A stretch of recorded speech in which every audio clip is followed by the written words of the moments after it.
Hi, I'm Dr. Elisabeth Crim. I'm a licensed psychologist and a certified Relax and Renew yoga trainer. I'm also the founder and director of Moonstone Center. You can learn more about Moonstone Center and me at moonstonecenter.com and drelisabethcrim.com. I want to welcome you to this edition of The Healer's Life.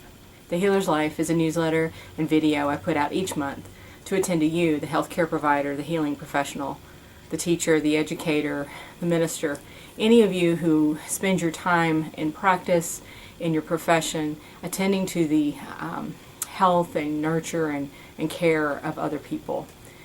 Often when we are in these roles, we don't take care of ourselves in return. And that's my focus in this message, is that to cue you to take care of yourself, to invite you to attend to you and your needs.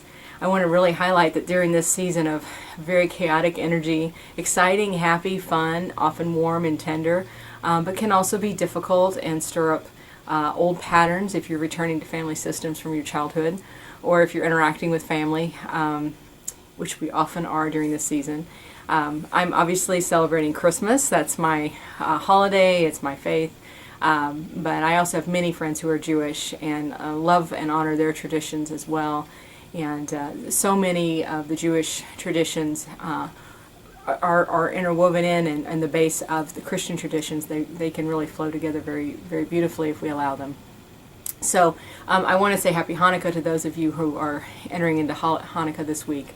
I also want to acknowledge that we're in a season with lunar cycles and just the spin of the earth and the nature's rhythms and season. The winter solstice is this month. And that's also a very powerful force and a way of approaching spirituality and honoring our connection with the earth for many of us who practice that way as well.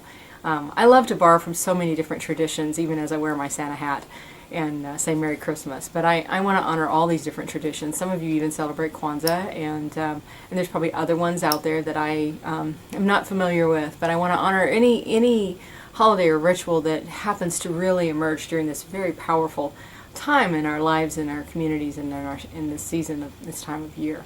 I want to honor that within you. I also want to invite you to honor yourself during these processes. I find in my own practice that the needs of patients varies. Some people have greater need. It stirs up deeper emotional need and fear of abandonment or triggers from traumas in the past. Just even the thought of connecting with family stirs up so much for some folks.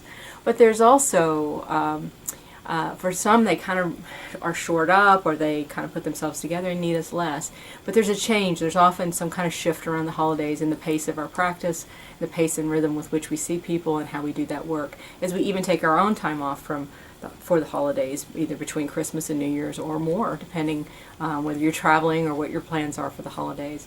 I want to encourage you and invite you to listen during this season, to pay attention, to notice within your own self unresolved grief or loss or anxiety that stirs because you're going to interact with people maybe that you've spent a lifetime trying to heal from interacting with. I find also that as I get older, going home or connecting with my own family of origin, that the roles change a great deal. Certain family members, my mother, aunts and uncles are older, and we find ourselves in different roles, even though we're still wanting to receive their nurture and care and they're wanting to give that to us. We also have to attend to a shift and a change of where we are in our present lives, of giving that nurture and care to them in a new way that maybe wasn't there in our childhood quite so much. And we also are receiving children home for college.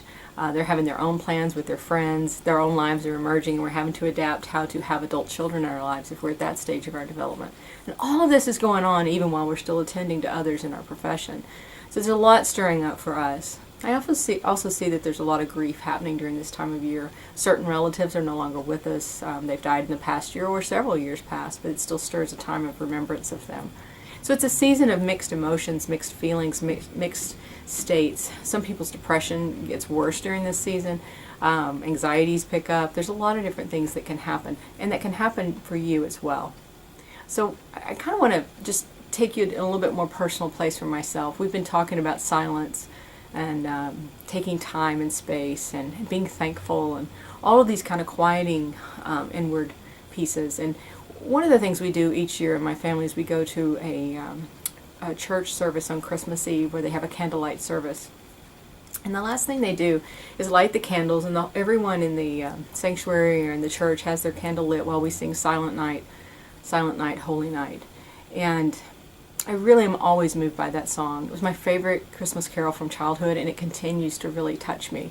And there's something in that that's a call, a beckoning to us to silence, to attend to the sacred, to quiet and honor the holy. Whether you're Christian, Jewish, or another faith, we all have states and places within us during this season that need to be attended to with silence and sacred, and honoring the sacred within us and our families and our relationships, and the things happening in our lives that are developing and emerging, or releasing and leaving. And this is that kind of time of year. So we at Moonstone Center are winding down. We're not going to be active from here to the end of the year, and I want to encourage you to do the same, to allow yourself to wind down and turn inward and reflect and have closure and let go, and recognize that we are ending 2014, and we're going to emerge and begin a new calendar year of 2015.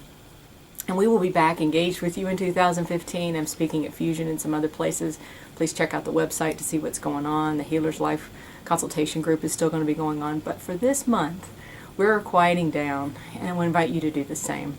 Take care of yourself, listen, take space to have a silent night and a holy night, and take care of you. So I look forward to seeing you in 2015. I hope you have a happy new year, and we'll look forward to connecting with you then. Until then, be blessed and have a wonderful holiday.